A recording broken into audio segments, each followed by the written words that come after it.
When Wolfgang called me and asked if I would come to Vienna, I said yes, and then he told me what it was to come to Vienna to do, and at that point I didn't care. I just wanted to come to Vienna.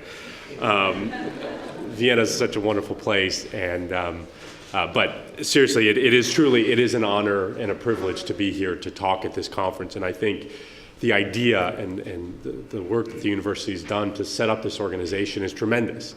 To have an organization that focuses on a very, very challenging and difficult subject, which is the risk of nuclear power or the use of nuclear power, is, I think, a wonderful thing.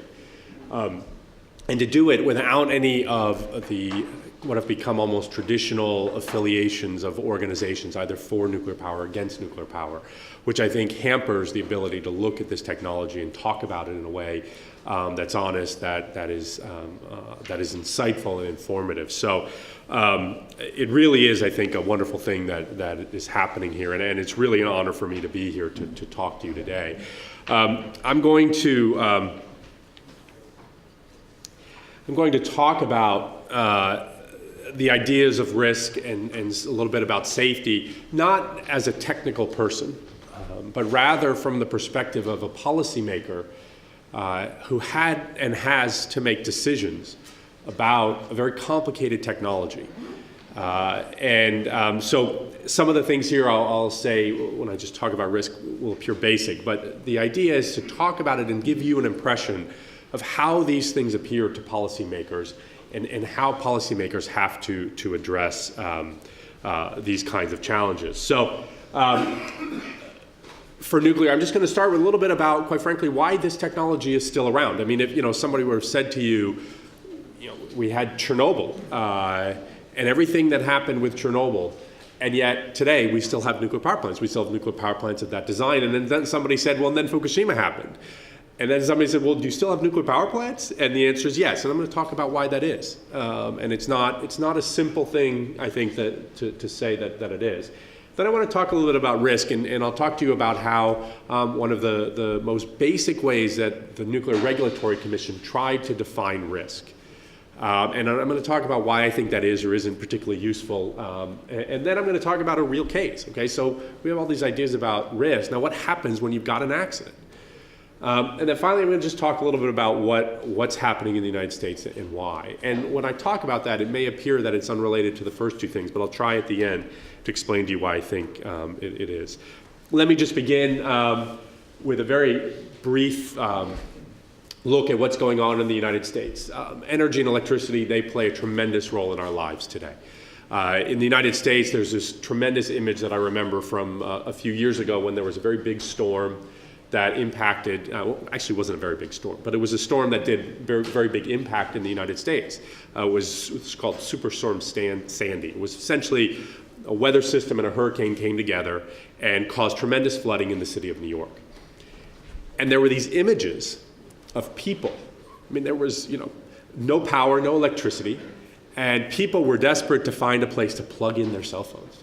They had these images of people out on the street running around with core batteries and chargers and phones, trying to find an outlet where they get their phone plugged in because we've become so dependent on electricity in our lives. Thank you. So it's not trivial to talk about these issues about electricity and where are we going to get our electricity. This is just an estimate of what could happen in the United States with our energy and electricity use. And what you see is a various mix of fuels, but a slight increase over time in the demand.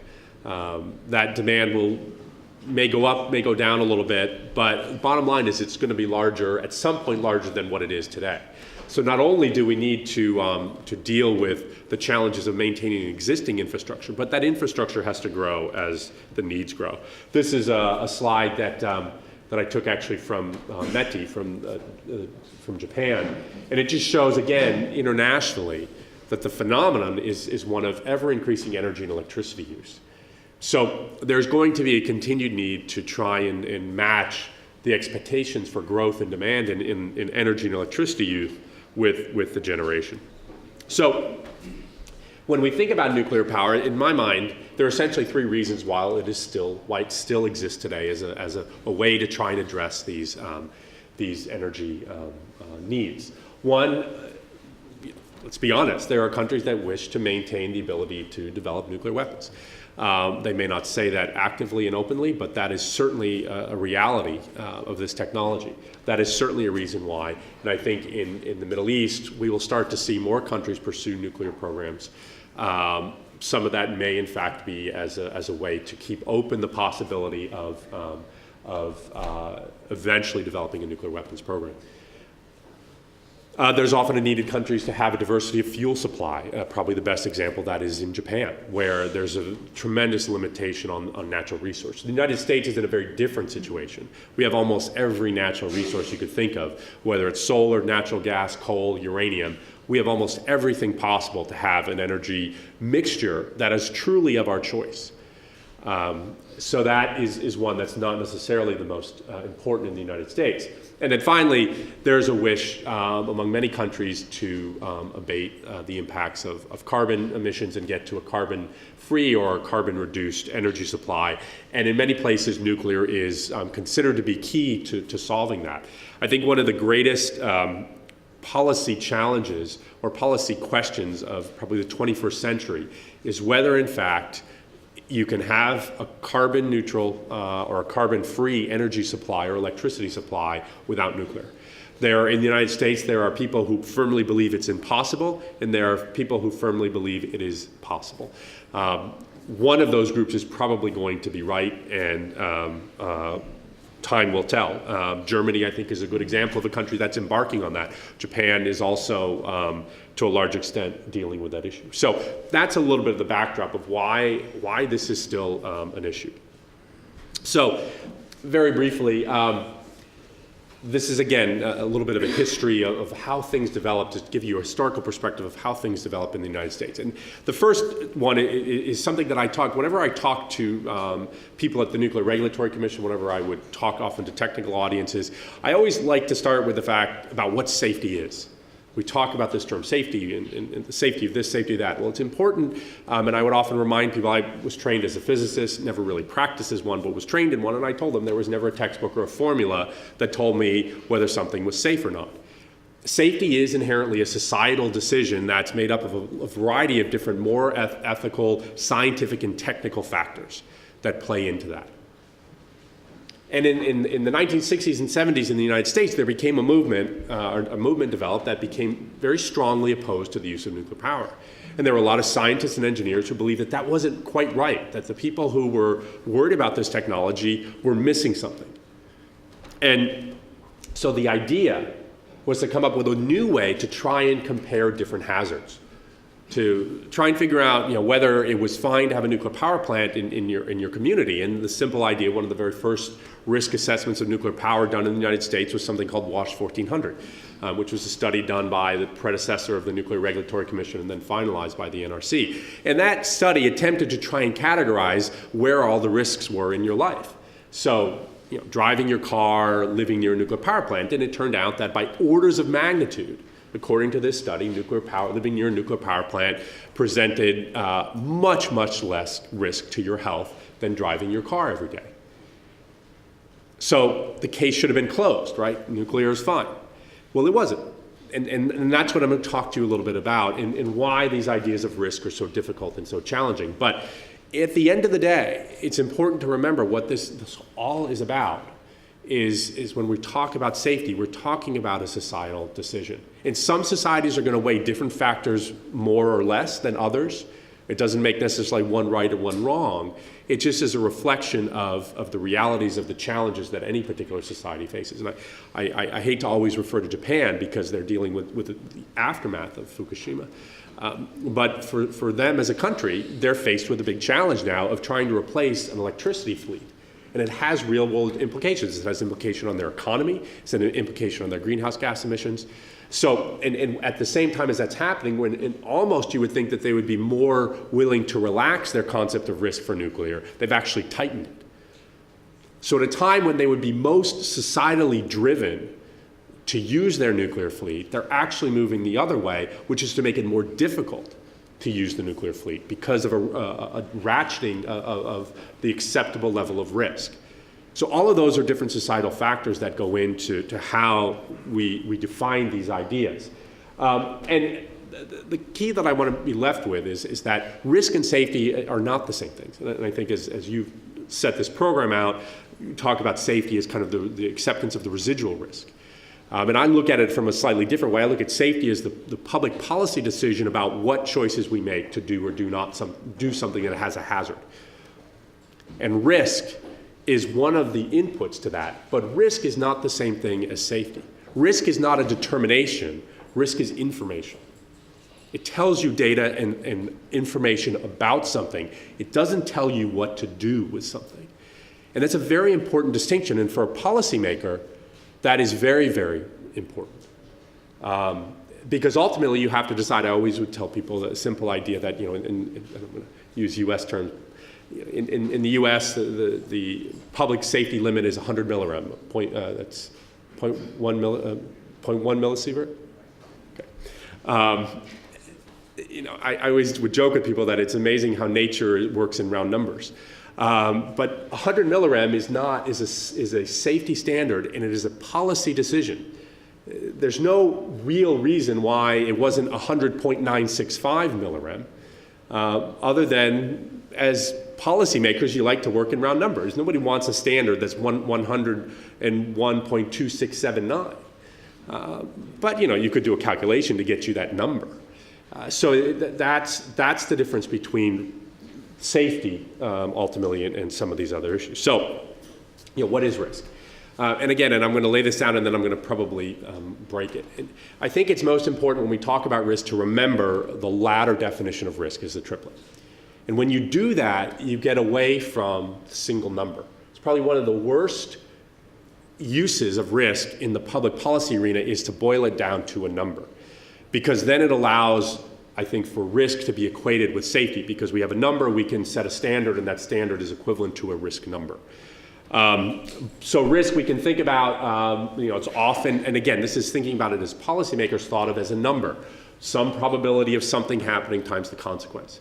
So it tries to factor in not just what can happen that's bad, but how likely that is. And that goes back to that very idea of WASH 1400, which is, look, bad things can happen in nuclear power plants, but there's lots of other bad things that can happen in your life.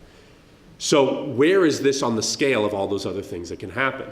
So that idea of risk as a number is the first definition, but probably the better definition, and one of the more, I think, important ones, is that it's this risk triplet. What can go wrong, how likely is it, and what are the consequences? And when you think about risk in those terms, then you see it as information, not as a decision, because really risk gives you a set of numbers.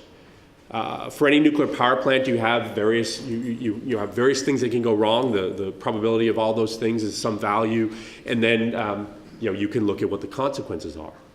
When you think about risk in that context, then it's a lot harder to take that and to boil it down into just a simple number that you can use to then make a decision. And I think that's a good thing, because I think risk can be misused by policymakers, and I'm going to talk about why that is. So in the United States, this idea continued to be refined. One of the real issues that came out of 3 Mile Island was the need for an enhanced use of risk information, and in a very particular way, probabilistic risk analysis, which essentially are computer programs to do probabilistic risk assessment. And that was really one of the crucial lessons from 3 Mile Island, because essentially what was learned was that people just didn't really know and understand a lot of what could happen and go wrong in a nuclear power plant. It's one of the legacies of 3 Mile Island. And ultimately then, a lot of the assessments that were done said, you know what, you need to know better. And a good way to get better information is to start looking at what can go wrong and try and figure out what's most important and what can go wrong. And that was a requirement then to use a lot more risk information in the analysis. Ultimately, this led then to a way to bring that back in to the safety analysis. Because remember, at the end of the day, what policymakers, what regulators have to do is safety. And that's a policy decision that incorporates a lot of different information. So risk was brought into that in something that was called the Safety Goal Policy Statement. And this was published in 1986. And it wasn't a formal regulation of the Nuclear Regulatory Commission, but it was a way to try and capture how policymakers can use this information about risk and try and make good decisions and informed decisions about what to do with nuclear power. There were two forms of this, and I'll show you both of them and tell you why there are two forms. I think it'll be obvious. A qualitative and then a quantitative.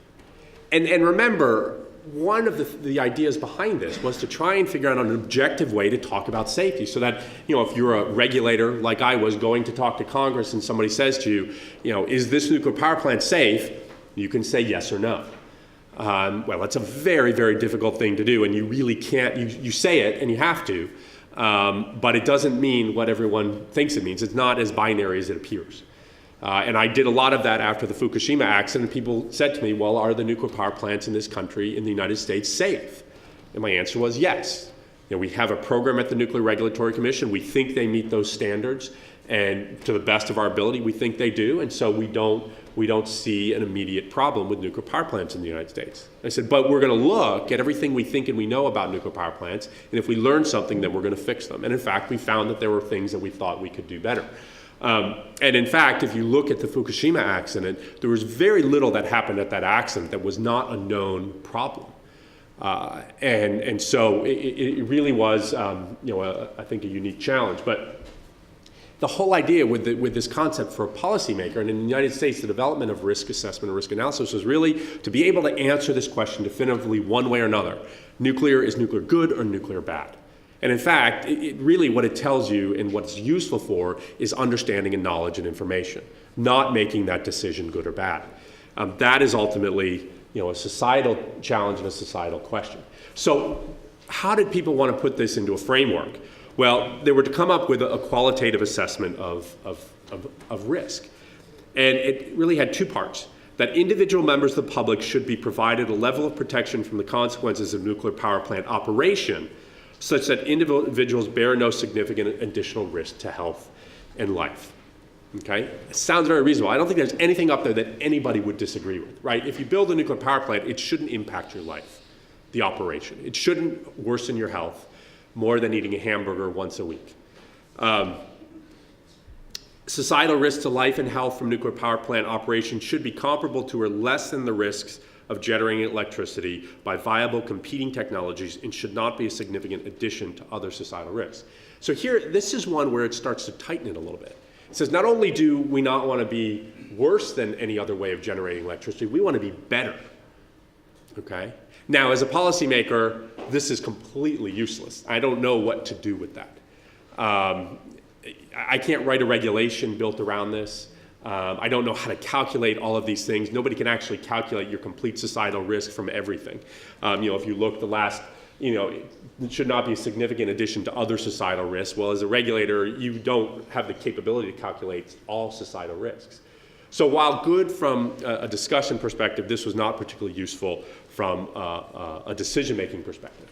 So they came to a quantitative restatement of this particular proposal, and that is that the risk to an average individual in the vicinity of a nuclear power plant of prompt fatalities that might result from reactor accidents should not exceed 0.1% of the sum of prompt fatality risks resulting from other accidents to which members of the U.S. population are generally exposed. Now again, that tries to be better because it's got numbers in it, but you can't calculate any of those things. You can't. You could calculate the first. You can't calculate the sum of prompt fatality risk resulting from other accidents to which members of the U.S. population are generally exposed. I mean, the universe of those things is huge. It's almost infinite. So you can't use this again as a decision maker. But it looks better, and it looks more like something you can use because it's got definitive numbers in it comparing different types of things. And then the risk to the population in the area near a nuclear power plant of cancer fatalities that might result from nuclear power plant operation should not exceed 0.1% of the sum of cancer fatality risks resulting from all other causes. So again, the first one, if you look at the first one is really an individual. And if you look and go back to the qualitative health objective, the first one was an individual risk, the second one was a societal risk. So in many ways, this mirrors that. The first one is an individual risk, the second one is really societal risk. So you've got these very important ideas about what it means now to define the risk of nuclear power plant operation. And this risk has been built in now to these safety goals. And ever since this was implemented, the Commission has been trying to figure out how to incorporate this. For those of you more familiar with the Nuclear Regulatory Commission, what you see in the risk metrics that are used today at the NRC are core damage frequency and large early release frequency. Those are the surrogates for the two qualitative health objectives.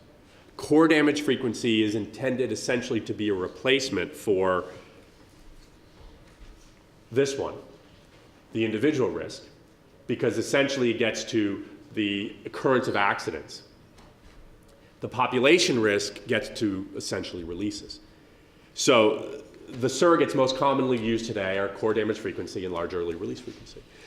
Those are in fact derived essentially from the safety goal policy statement at the NRC. And those are the foundations of the risk assessment and risk analysis that's done at the Nuclear Regulatory Commission. But keep in mind, they don't cover a lot of the things that turn out to matter. They don't cover economic impacts of operation or the damage from things like land contamination or habitat destruction, the effects that can be very significant from a nuclear reactor. So even in that context, this definition turns out to be more limited from the perspective of a policymaker. So now you're a policymaker, you've got these numbers, you've got core damage frequency, you've got large early release frequency, which quite frankly is rarely used. I mean, more commonly used is just core damage frequency. Now, if you take today, the average core damage frequency value for US plants is about 2 times 10 to the minus 5 per plant per year. So now you've got a number, okay? If you take that number, we've got about 100 plants in the United States, you'd expect an accident once every 500 reactor years of operation. I think I did my math right here. It's been a while since I've done a lot of that. Where this becomes more interesting is when you start to talk about more and more plants. Now again, I've done the cardinal sin here, which is I've taken risk and I've boiled it down to a number. Okay, I boiled it down to the core damage frequency occurrence in the United States. And again, that's an average value taken from a lot of assessments that were done of all the nuclear power plants in the US, and you get an average value around that number. If you start to take more plants, about 500 plants, which is, again, these are order of magnitude, about the order of magnitude amount of plants we have today. Now you're looking about an accident one in every 100 years. Now the first thing obviously that should jump out at you is that these numbers are completely inconsistent with actual experience. The numbers are much too large. The accident frequency turned out to be much higher. So clearly there's something wrong with the risk models to begin with, that they're not accurately predicting the frequency of occurrence. But the more interesting thing is to look at, if you believe these numbers, which by and large are conservative, if we were to go to a world in which nuclear power is about 50% of global energy needs, then you're talking about 4 times as many plants as we have today. Then you're talking about an accident frequency of once every 25 years. Now, this is an accident frequency. Again, assuming these numbers are correct, it's an accident frequency. It's not a release frequency.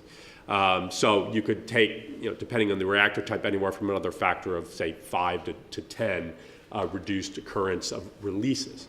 But the accident frequency, where you may potentially damage the reactor beyond its use, so a major investment of critical infrastructure that's lost, is about once every 25 years.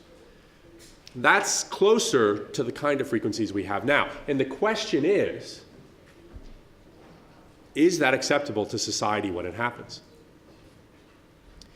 And if the answer to that is no, it's not, then we've got to go back and rethink this idea. Well, how useful to us is risk assessment and risk analysis? If it is acceptable, then so be it. Then you have an understanding of essentially where you are of this technology, and the answer to that question is going to depend where you are. So let's take an example. The Fukushima accident happened, and I'll speed up here because I'm running long. I won't go into detail. I think others will talk about this more. But essentially, you had an earthquake which triggered a very large tsunami. and led to a very significant severe accident at 3 reactors. One of the things that I think is important to keep in mind, and this happened in the early days as we were getting information about the accident, we were worried about 4 different sites. Onagawa here, obviously Daiichi here, Daini very nearby, and the last one is Tokai? Yeah, Tokai. People have forgotten those 3 sites. So if you want to look at the performance of the nuclear fleet, these 3 sites survived the accident without any major damage. And those plants could continue to operate today. 2 of the reactors at the Daiichi site essentially had no damage. So there was a lot that was not impacted. But what we do know are the three reactors that did have severe accidents. And it's important to remember that when we talk about the risk numbers, it's actually 3 reactors. It's not 1 accident. It's actually 3 accidents, because we talk about these in terms of reactor accidents. So you had actually more accidents at this one occurrence than had occurred previously, with essentially the biggest instance being 3 Mile Island in Chernobyl. It was 3 reactors in which you had a severe accident.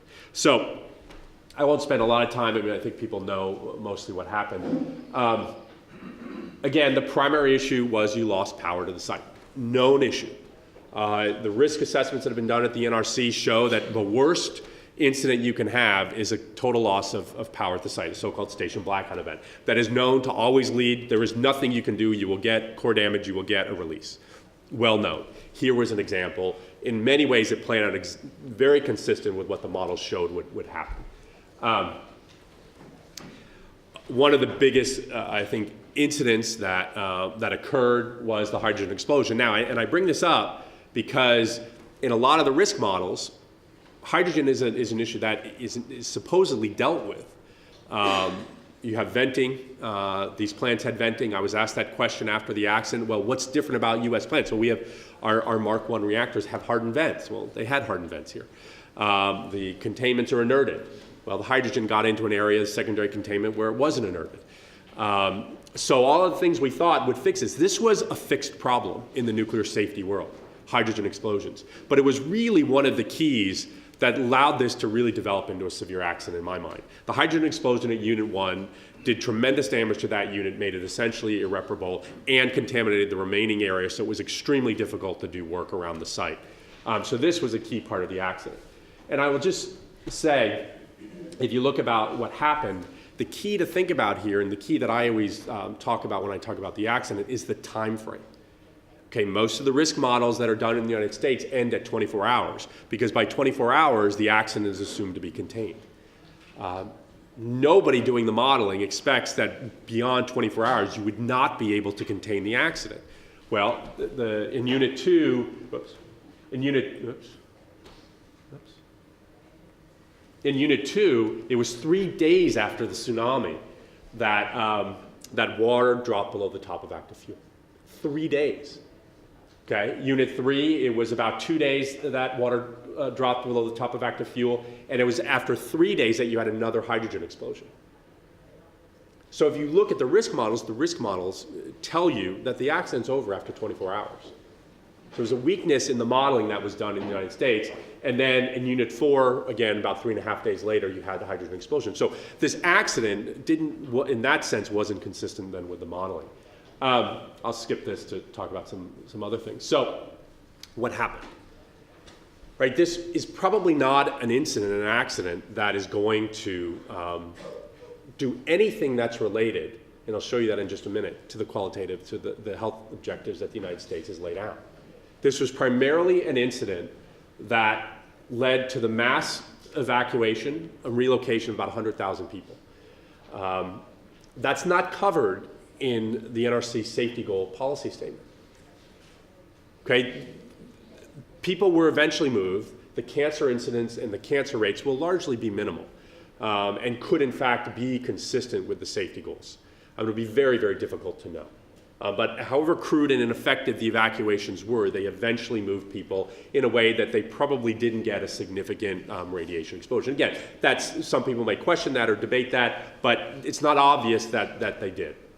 So the fundamental impact of this accident was the evacuation of people and a significant cleanup activity, the loss of electricity infrastructure, 30% of Japan's electricity generating capacity. Huge societal impacts that are not currently accounted for on all the risk assessments and risk analyses that we do. So to go back and answer the question about is a 1 in 25 frequency for accidents acceptable to society, my answer is no. And the reason I say no is that everybody has reacted to Fukushima. Every country that has a nuclear power program, and countries that don't, has reacted and said we need to do something different. So no matter what the risk models will say, accidents are not acceptable. That is the clear societal statement about nuclear power. But our safety standards and our risk standards are not built around that statement. Our safety standards are built around minimizing the risk. But there is no accident that has off-site consequences, because that's what is important here. We would be in a very different discussion today if there had not been an off-site consequence, and all that had happened was that Japan had lost 3 reactors, a significant multi-billion-dollar loss to Japan, but not one that would have had societal and global implications. But we're here because of the off-site consequences. So, and again, this is just an estimate of the value. This was done years ago. It said about 500 billion. But again, I think you recognize the point. That's where the damage really was. So if you go back and look at the health objectives, they talk nothing about the things that really mattered when an accident happened. Okay, because people were evacuated. So by evacuating people, you generally deal with any residual radiation exposure. And even in an accident like this, the release was over a long period of time. I mean, there was some, obviously the peak of the release was in the first few weeks. But, it'll be very, very difficult to show that definitively there were any increased risk, cancer rates as a result of this accident. So your health objectives really don't do anything for you because you evacuated people. So what this tells us, and I'll skip this. What this tells us is that ultimately when we talk about nuclear safety, we talk about nuclear risk. What is acceptable is risk that damages the reactor. But there is no risk that is acceptable when it has an off-site consequence. And that is what every society is saying, because almost every culture, or every society, every country that has a nuclear reactor after Fukushima has said, we need to change something, we need to do better, we need to drive the risk down, because there cannot be accidents. But instead of saying it that way and saying, this is what we mean, we can never have an accident that requires the evacuation of anyone outside the plant because of the risk of, or because their radiation exposure would be above certain safety limits. They don't say it that way, because if we said that, then we would have to close a lot of nuclear power plants in the world. But yet that is what every society is saying they really mean about nuclear safety and nuclear risk and nuclear hazard.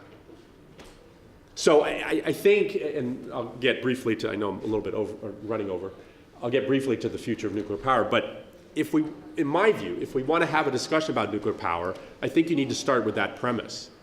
And you need to come up with a design that says, how do we design a nuclear power plant that can meet this standard? Not that has a low risk of exceeding this standard, because that's not acceptable. Because once an accident happens, it stops being low risk. You don't go to a family and say, well, yes, you're only partially evacuated. You're only one millionth in an evacuation. You're actually fully evacuated. So the risk concept becomes useless once the accidents happen. It's extremely valuable when you're trying to understand hazards and make decisions about where to allocate resources and what to do. But in terms of then ultimately judging an accident, risk is irrelevant. I couldn't go in front of Congress and say, well, we think the risk is low of an accident in an accident in the US. And everyone would say to me, even the people who support nuclear power, oh, are you crazy? There was just an accident in Japan. So we thought that was low risk too. So this is what we mean, and this is what everyone is saying, and again, even those countries where you have strong commitments to nuclear power, this is really what they're saying. So what does that mean for the future of nuclear power in the United States? Well, I think nuclear power in the United States is going to have to confront this. If you look, this is a slide, this shows you the expected expiration of licenses for all the nuclear power plants in the United States with their original license. Almost all of them have or will be granted a license extension, which gets you out to this, this light blue line. This is the current fate of the nuclear fleet in the United States, and this sharp drop begins at about 2030. So in about 15 years, the nuclear fleet is going to begin to drop off. And my expectation is this, once this happens, it will actually accelerate, because as you begin to lose more and more plants, you begin to lose the infrastructure to support them. Vendors no longer have an interest in supporting a dying industry. They start to leave. And what you're going to find is that this is going to drop off much more quickly, and probably sometime around 2040, 2045, all the plants will cease operation. If they're absent any change. The only possible change in the United States, and I'll skip this for now, I'll skip that. The only possible way to change that is to build new reactors.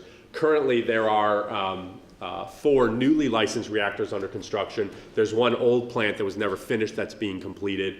Let's skip that. Let's skip that. This is a picture of the new plants under construction. This is from February of 2014. This is from about March of this year. Here you see, this is essentially the turbine building. Here you see the containment going up. This is a cooling tower, and here's a look. Here's essentially the containment area and the turbine building of that unit. These plants were intended to be finished. This plant was supposed to be finished next year. Right now, it won't be done until about 2019 at the earliest, and every year that goes on, there tends to be about a year or more delay.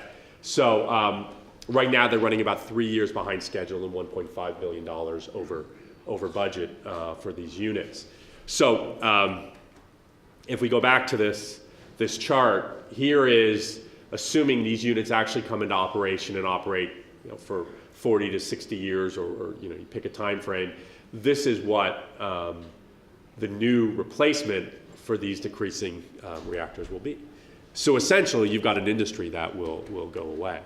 Now, what's interesting is that this is purely based on economics, and the failure essentially to be able to build and construct power plants, nuclear power plants in the United States on time and on budget.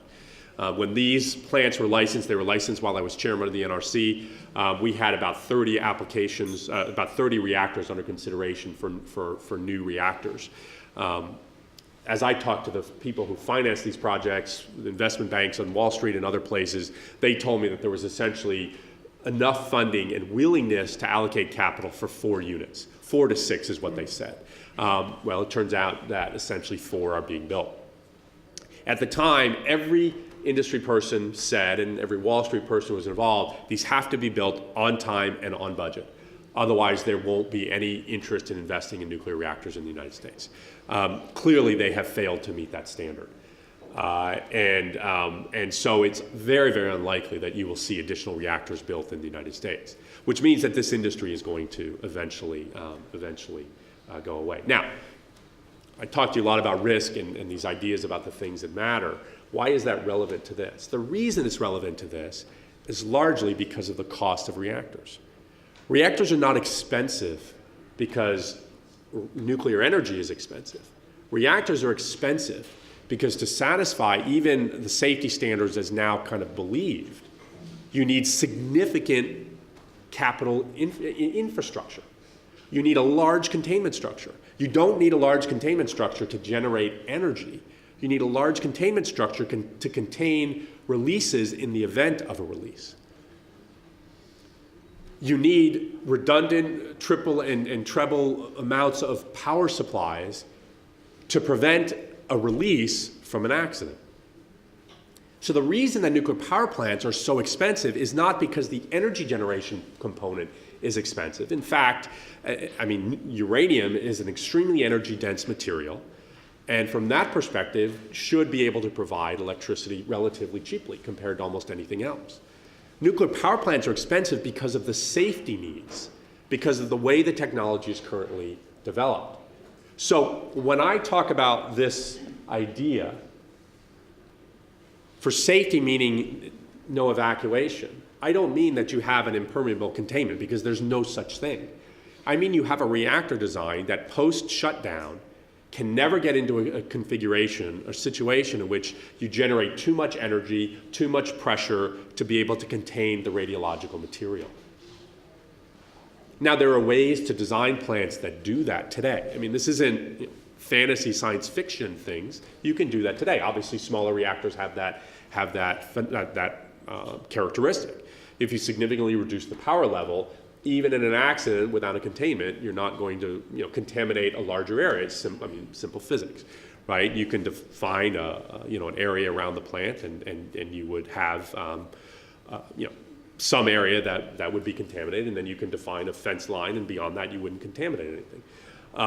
But the question is, can you combine that with an economically viable power source? And the answer to that is I think, uncertain right now. Probably not with smaller reactors. It doesn't make sense to do it. But the point is, if you make this as your safety standard, and you truly can design the physics in a better way, you alleviate the biggest challenge to construction, which is this massive construction project. The massive investment here that you need in concrete, in steel, in all of these systems to build a power plant that can somehow meet these kinds of ideas of safety and risk. So with that, I will close.